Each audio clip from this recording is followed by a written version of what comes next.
Bom dia. Iremos falar sobre os queijos, obtenção e controle de qualidade.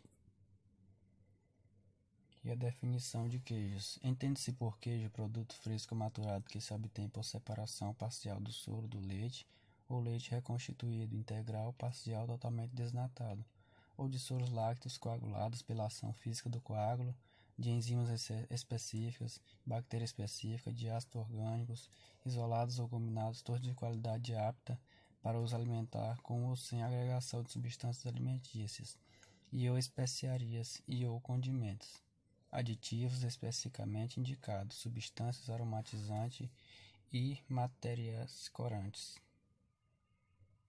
Como é feito o queijo? Primeira etapa é a recepção e seleção do leite. Tem um local, que é uma plataforma de recepção, onde o leite vai ser analisado, medido, coado e destinado para o interior da fábrica. Opcionalmente, ele pode ser destinado via desnatadeira, que também pode ser instalado na plataforma. A segunda etapa é o bombeamento do leite. Após o recebimento, o leite deverá ser destinado para o interior da fábrica via bomba sanitária ou via gravidade, pode ser opcional. Terceira etapa é a pasteurização.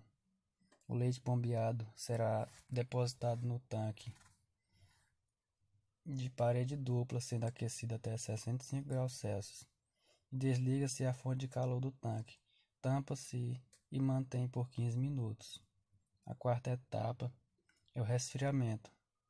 Depois de atingida a temperatura de tempo de pasteurização, o leite deverá ser resfriado no próprio tanque, via circulação de água pela camisa do tanque.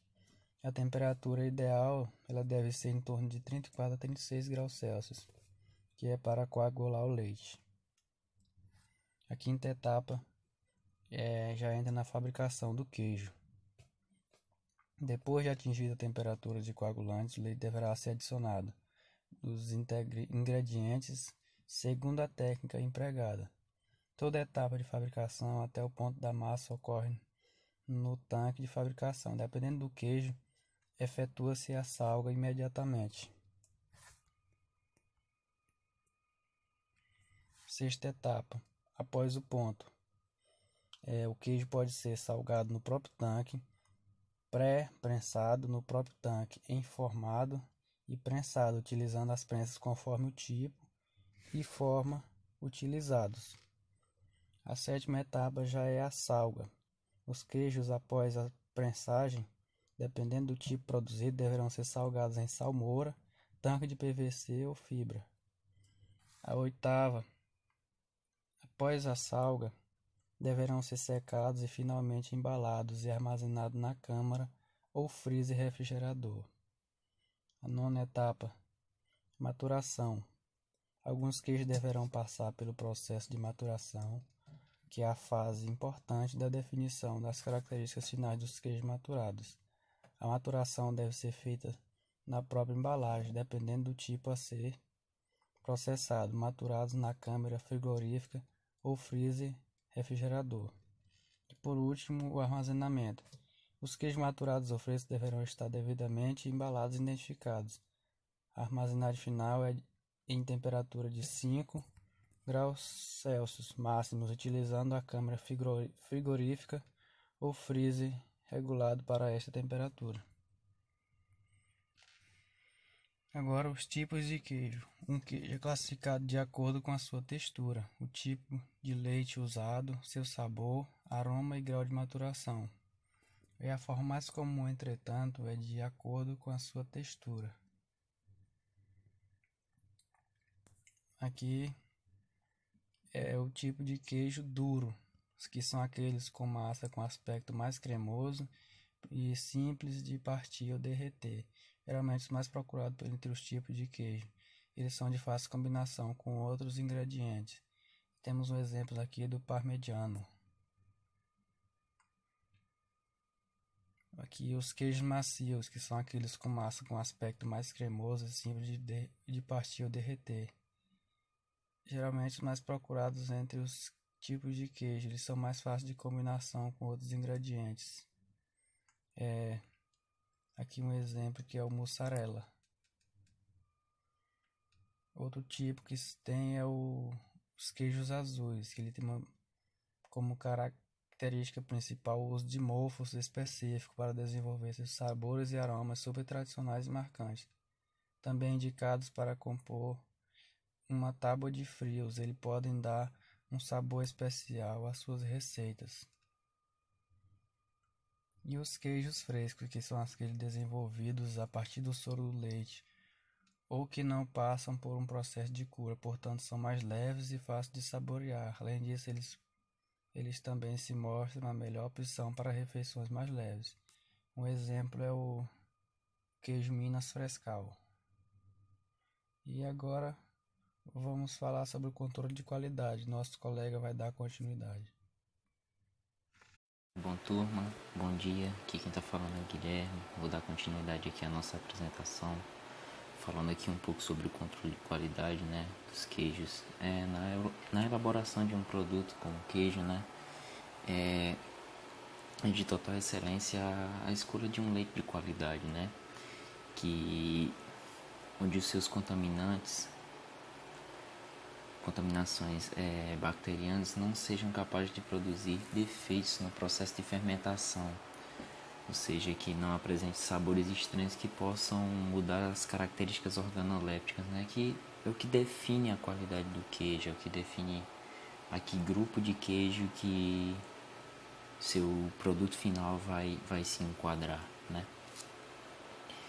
E a gente vai ver agora sobre algumas análises físico-químicas que a gente pode fazer no queijo para garantir seus padrões de qualidade, né? O emprego, né, de boas práticas de fabricação, né, em muitas empresas padronizadas, eles vêm com a adição de culturas lácteas, ou seja, eles cultivam suas próprias bactérias em meios de culturas bem específicos, muitas vezes de forma estéril, com uma cultura específica para a bactéria que ele vai usar em determinado queijo. Cada queijo com sua bactéria, com seu tipo fermentativo, com a adição de seus aditivos, né?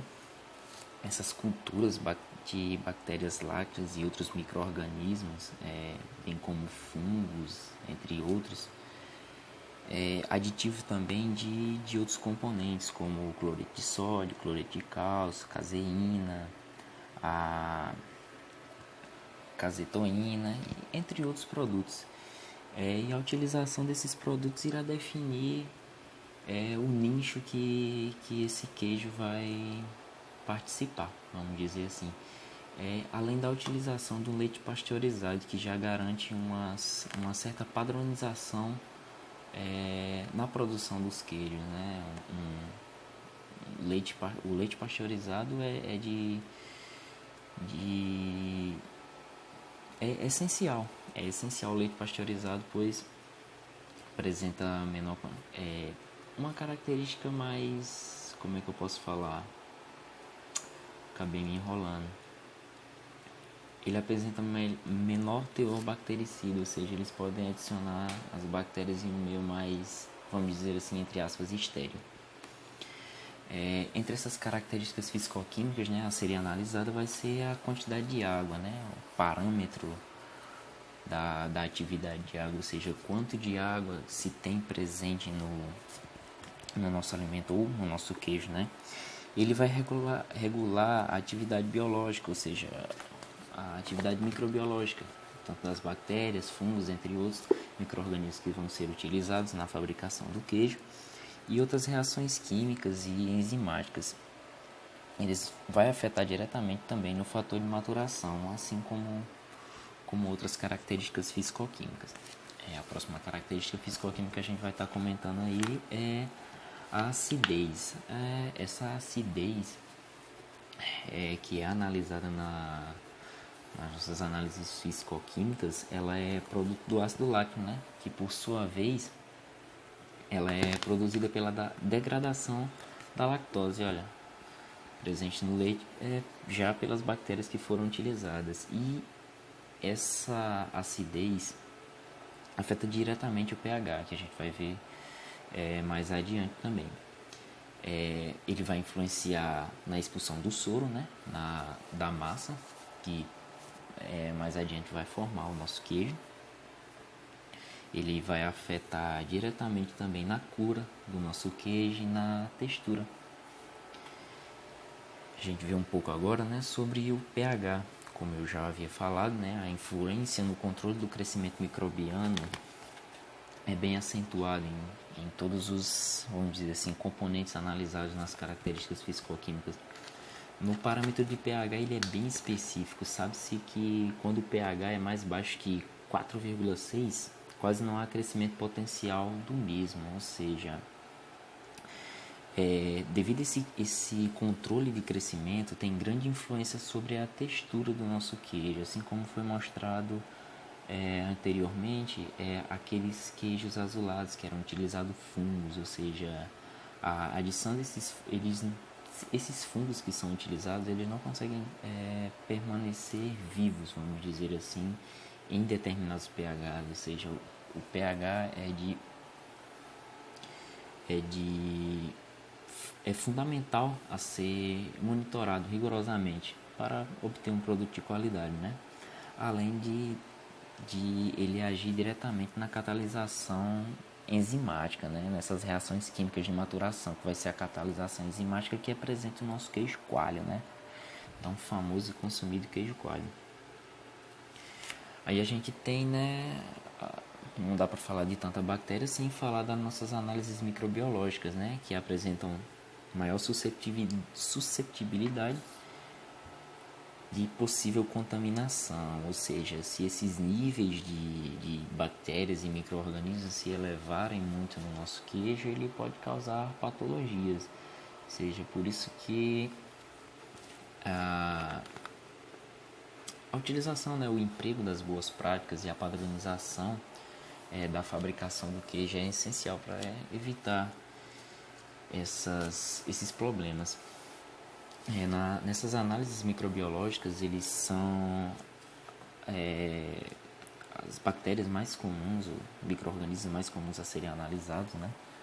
Dentre as bactérias e fungos, vai ser a Staphylococcus, né? Coagro, a Salmonella, os coliformes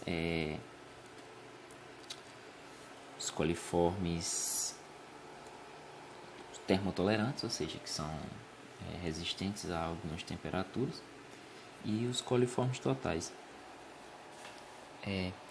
Esses parâmetros que são estabelecidos são bem característicos, ou seja, não dava para mim trazer aqui todos esses parâmetros, porque devido às suas unidades de medida e também a grande variedade de bactérias que são utilizadas, assim como a gente diminuiu também a quantidade de queijos que foi exposto, ou seja, em alguns lugares tem mais de 300 tipos de queijo, ou seja, não dava pra gente falar de todos os tipos, né? Então, aqui a gente vai falar um pouquinho, só algumas curiosidades, né, sobre os queijos. Todo mundo sabe que o queijo é um alimento bem antigo, né? Tem toda a sua história, seu valor nutricional, todo o seu potencial, né? E a fabricação de queijo, ela emergiu 12 mil anos antes do nascimento de Cristo, né? Durante a Idade Média, né, a fabricação de queijos finos na Europa, ele ficou restrita aos mosteiros católicos, bem característico no tempo que a Igreja Católica dominava na Europa, né? E legal da gente pensar também o que esses mosteiros causaram foi um grande aumento e variedade na produção e as variedades de queijo presentes na França, ou seja, que é o país que tem maior variedade de queijos no mundo. Chega a ser aproximadamente 300 tipos de queijos. Sem contar que não é nenhuma curiosidade, né, que o queijo é um alimento muito composto.